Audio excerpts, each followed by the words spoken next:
prošlom nastavku. Mario dovodi trećeg na Herc Columbus.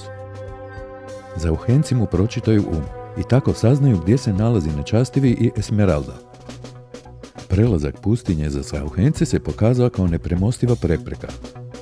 Mario im pokušava pomoći, no tu se susreću s čudnovatnim kulturnim razlikama i tabuima.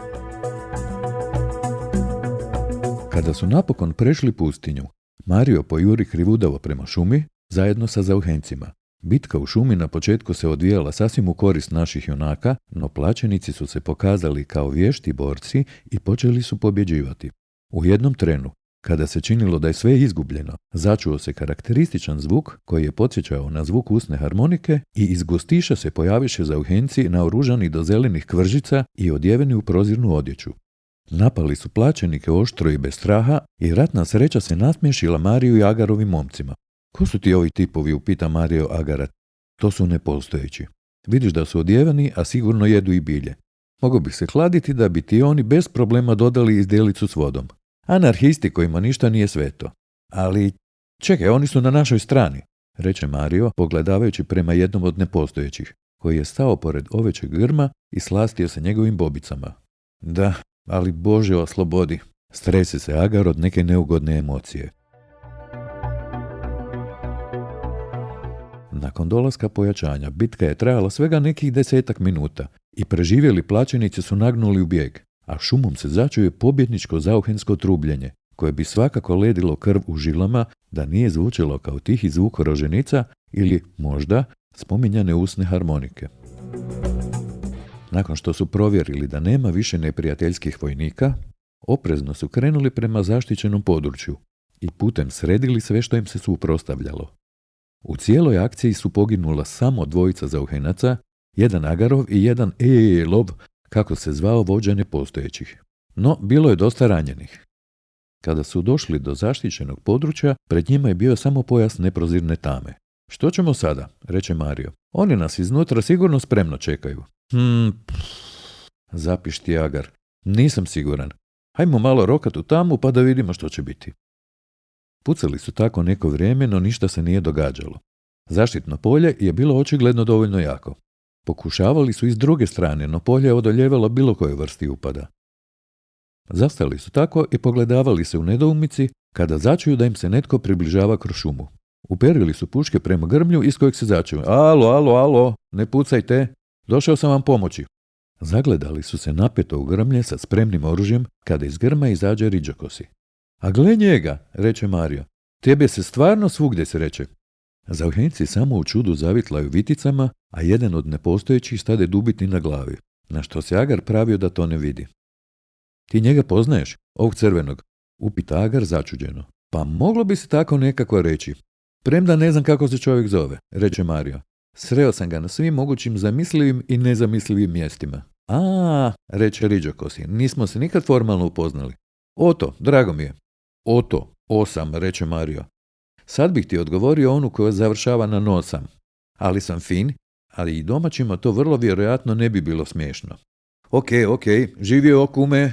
Bog me si uletio u čudnom trenutku, kao naručen. Nasmiješi se Mario.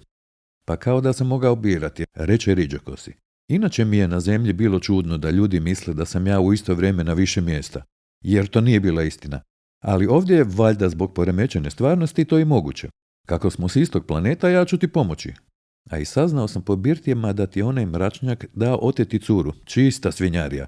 Brzo se prošire takve vijesti. Sad ću isključiti generator polja, a vi odmah krenite u napad i pazite da me ne pogodite tamo unutra. Pa kako ćeš ga isključiti kad si tu? Pa i unutra sam normalno. Ja sam ti iz Karlovca, to je znaš i sam. Grad na 4 rijeke. Evo, pričekajte samo da isključim polje i sakrijem se. Ne smijem sresti sam sebi jer bih umro, kako tvrdi Kastanjeda. I tebe baca na Kastanjedu, reče Mario. Moj čovjek, pravi ezoterik. To je meni bila baš glavna stvar dok sam bio klinac. Saveznici, mjesta od moći, biti idealni ratnik, humito, meskalito, sve je to meni buraz mrak. U tom se trenutku isključi polje i Zauhenci krenu brzo prema Ljetnikovcu koji se ukazao pred njima. Krenuli su pucajući iz svih oružja. Malobrojni čuvari padali su kao snoplje, a s druge strane Ljetnikovca se neprimjetno u vis vine letjelica s uključenim poljem za skrivanje. Malo pomalo borci su došli do Ljetnikovca i Mario raznese ulazna vrata zadnjim eksplozivnim punjenjem. Promijeni brzo okvir i on, El i Agar prvi ulete u Ljetnikovac. Kako su ušli, tako su za njima nagnuli i drugi zauhenci. Kada su otvorili vrata prostorije u kojoj su držali Esmeraldu, Mario htjede odmah upucati prvog, ali ga djevojka zaštiti svojim tijelom. Nemojte, on je dobar, reče djevojka prestrašeno. Zauhenci stadoše, a Mario ju pogleda začuđeno. Čekaj, kako sad dobar? Pa on je jedan od tvojih otmičara. I zašto si gola pred njim? Što je ovo? Imaš štokholmski sindrom na drugom planetu, gdje nema ni š od Štokholma. Izgleda da, reče djevojka. On me čuvao od onih gadova, pa smo se zbližili u toj nevolji. Oprosti, molim te, ali mislim da sam se zaljubila u njega. On je sad sasvim drugi čovjek. Znam da to nije nimalo u redu prema tebi, ali su mi pri programiranju prevoditelja, vjerojatno namjerno, izbrisali dobar dio uspomena na tebe. Kako? Reče Mario spustivši začuđenog Kalašnjikova. Pa ja sam radi tebe 100 put imao tu poginuti, a sada ispada da si se zaljubila u drugog. Zapravo sam prvi, ali sad se po novom zovem Perun, reče Perun. Ti šuti, posavjetuje ga Kalašnjikov, a Esmeralda se u čudu zagleda u pušku. Mario jednostavno nije mogao doći k sebi od prepasti. Žao mi je, Mario. Nije mi to bila namjera, to se dogodilo samo od sebe. Izbrisali su mi uspomene na tebe, sjećam te se, ali se ne sjećam ni kako smo se upoznali, niti neke naše romanse. Možda kad se vratim na zemlju bude drugačije, ali ne bi bilo u redu prema Perunu. Ispravno, reče Agar, a Mario ga pogleda zaprepašteno pa se okrene prema djevojci. Nemaš se ti zašto vratiti na zemlju u ovom slučaju. Garsonjera ti se zapalila kada su te oteli, a spalili su i kuću tvojih roditelja. Čini se ipak da u tom trenu nisu bili doma. Užas, reče Esmeralda i rasplače se, a Perun joj tješio. Zauhenci su se samo međusobno pogledavali, no nisu imali nikakvog komentara. Zanimljivo da nitko nije primijetio da sve prisutnog riđokosog poznanika našeg junaka više nema nigdje. Naime, radilo se o tome da se Marijeva razina postojanja često ispreplitala s tom Otovom, koji im je nekom igrom sudbine ili možda iz nekog drugog razloga pomagao baš kad je trebalo. Nitko zapravo ne zna zašto se takve stvari događaju. No neki filozofi iz njedera svemira tvrde da smo svi mi na više mjesta odjednom, ali smo svjesni samo jedne realnosti. Pa kada nam se učini da smo pokisnuli zato što nismo ponijeli kišobran, u pravu smo. Svatko u svojoj razini postojanja doživljava događaje koji su samo njemu namijenjeni i, koliko god se to činilo nemoguće, tako je svima. Često ti događaji ljude usmjeravaju prema nekom cilju, no tu stvar prelazi pomalo u ezoterične vode i lako se zapitati zašto netkom sve ide glatko u životu, a netko do svega dolazi jako teško. Čak ni najveća imena u egzotičnoj znanosti o izučavanju sudbine nisu baš sigurna kako funkcionira cijela ta stvar i postoje li neka njima neznana bića ili zakoni koji upravljaju tim događajima i skrivenim mehanizmima.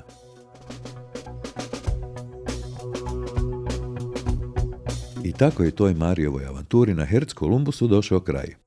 Bio je strašno razočaran, a zauhenci su ga bezuspješno tješili. Puno je pio, slušao tamburaše i razbijao posuđe, a kako je ljubav čudesna stvar, skoro sve svoje kredite i opljačkano blago zlikovaca dao je Esmeraldi, jer je želio svako dobro. Ona je s tim popriličnim bogatstvom kasnije otvorila dom za uzgoj brojne napuštene djece nečastivog, kojeg su s puno ljubavi i pažnje vodili ona i Perun, premda su se prije toga poprilično namučili oko lokacije, jer se Esmeralda nije nikako mogla odlučiti i na kraju potpuno sluđenom Perunu rekla da je ono prvo mjesto na kojem su bili 100 put bolje od ostalih mjesta. Namjeravala je kasnije otići na zemlju i vidjeti što je s njenom obitelji i možda ponovno sagraditi kuću.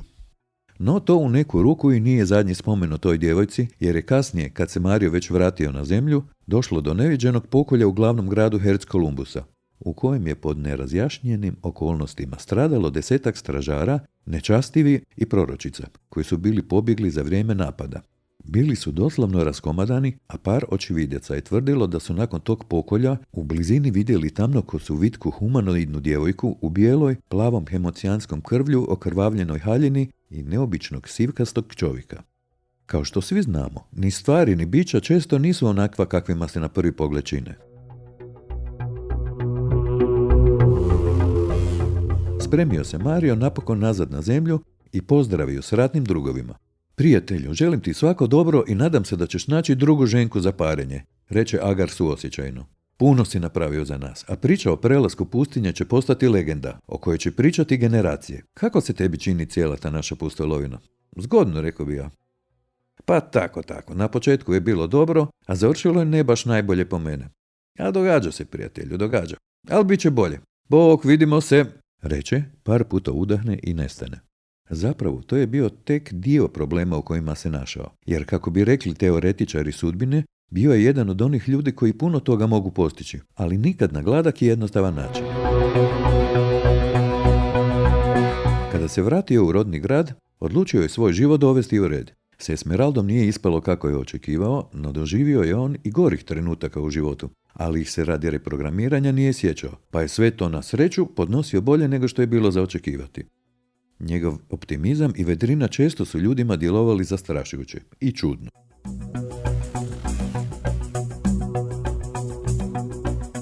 Krenuo je ponovno s cateringom i prevođenjem, jer je poznavao sve jezike, čak je i poprilično dobro razumijevao i neshvatljive dijalekte iz Bednje, Suska, Gerova i Labina, no pokazalo se da prihodi od toga pregalaštva nisu ni blizu dovoljni za pokrivanje dugova.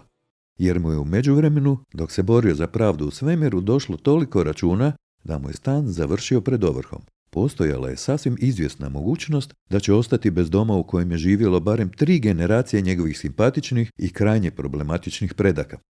Pisao je naš junak uporno svima žalbe i navodio kako je sudjelovao u međugalaktičkom ratu, no vlast nije imala doslovno nikakvog sluha za probleme jednog od najvećih junaka univerzuma. Otišao je na kraju do moćnih bića iz Mitrinog kulta i tada se sudbina ponovno poigrala s njim na posve neočekivan način. Zazvonio je na poznata olinjala vrata i uz ljubazan osmijeh ga dočeka Lana. Raspustila je slab zlačane kose i pogledala ga dubokim pogledom od kojeg on osjeti ugodan grč u želucu, a na trenutak mu zastane dah. Mario, kako divno iznenađenje, reče Lana zavodljivim altom i nesvjesno ili namjerno, tko će znati, poigra se s uvojkom kose. Pričekaj malo, sad ću te najaviti odboru. Kak si? Upita Mario smotano, u istom trenutku se u sebi čudeći nezgrapnosti kojem je pristupio djevojci koja je od prvog trena, čak i protiv njegove volje, milovala njegovu maštu. Lana, ulazeći prema uredu, se okrene, ponovno nasmiši i namigne mu. Odlično, svakim trenom sve bolje. Otvori vrata i nestane u uredu, zatvorivši ih za sobom. Ne bit smotan, frajeru, i traumatiziran od one pušione s Esmeraldom. To se tako ne radi. Tiho procjedi Mario samom sebi. U tom se trenutku otvoriše vrata i Lana ga pokretom glave pozove u prostoriju, u kojoj je sjedila ista postava koja ga je poslala u svemirsku misiju. Ivan ustane i srdačno se pozdravi s njim. Ostali mu kimnuše, a uskoro se pred njim za stolom stvori i orošena boca piva. Reci, prijatelju, kako ti možemo pomoći? Posao si obavio preko svih očekivanja, svaka čast. Nečastiv je eliminiran, a koliko znamo, djevojka je dobro. Pa, krene Mario u nelagodi. Znate što? Onu lovu što ste mi dali, to jest one kredite, sam skoro sve dao Esmeraldi i omogućio joj da živi kako se spada. Ali sad ispada da će mi uzeti stan i možda me strpati i u zatvor. A sve zato što nisam u zadnjih par mjeseci platio režije. Baš se sve nekako zapetljalo. Nisam mislio na neke stvari, baš sam glup. Cijeli ga upravni odbor pogleda zabrinuto i Stjepan se zgleda kasnije s ostalima, koji mu nakon nekih zamarija beskrajnih 20 zaglušujuće tihih sekundi kao jedan kimnuše. Mi smo ti već platili, pa ne možeš tražiti da ti platimo još. To je jasno kao dan. To se u našoj kulturi nikad ne radi i to je zakon koji se mora poštovati. Nikada ne dajemo novac ako od toga nemamo koristi, reče Stjepan. Ali imamo jedan prijedlog koji bi ti se mogao svidjeti. Ako hoćete da idem ratovati kao plaćenik, toga mi je za sada ipak dosta, reče Mario neočekivano nasmiješen. Općenito sam vam ja protiv rata i ratovanja, samo ljubav. Vidiš, u našoj kulturi postoji jedna stvar koja je visoko cijenjena, a to je seks. Za to smo ti spremni poprilično platiti.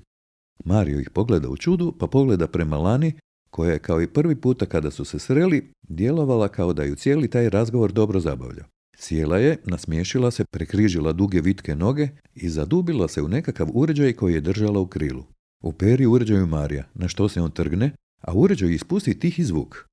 Nakon toga Lana i odbor razmijene poglede i sa zadovoljstvom kimnu glavom. Što to radite? O čem se tu radi? Reče Mario. Ima par stvari koje ti ne znaš o našoj kulturi i fiziologiji, nasmiješi se Ivan.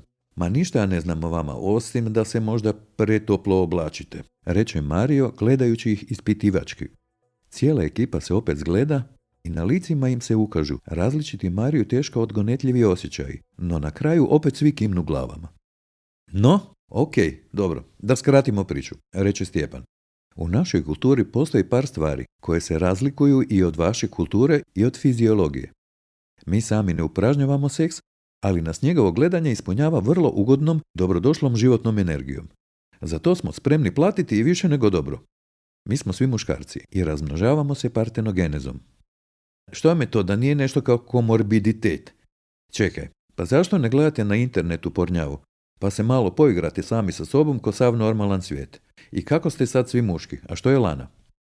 Lana ga pogleda i nasmiješi mu se tajanstveno. Sada se uključi Stjepan. Lana nije naša vrsta. Ona je Eolanka, genetski skoro identična tebi, što nam je potvrdila i tvoja reakcija na njene feromone i onaj DNK skaner kojim te je analizirala. Posredno gledanje seksa preko interneta nama ne radi. Ne ispunjava nas iz nekog razloga energijom.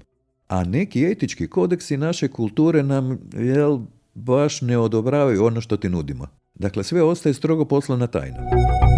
Ali što to ostaje, ne kužim? Ti i Lana ćete se seksati, a mi ćemo vas gledati. Kako ti se to čini? Pa vi ste stvarno... Čekaj, a što o tome misli Lana? Dok je to izgovarao, Lana je ustala, došetala do njega gipkim mačjim hodom, zagrlila ga i strastveno poljubila. Potom se nagnula i tiho mu prošepnula na uho, dodirujući ga usnicama. Ne brini, neće nam biti loše. Kompatibilni smo, a i čini mi se da ti se ipak poprilično sviđam. A i ti se meni sviđaš, tako da je sve okej. Mario uzdahnu i pogleda prvo prema djevojci pa prema odboru. Ajde dobro, ali nećete valjda biti s nama u sobi kad budemo to mi. Biće mi neugodno pa bi se moglo dogoditi da...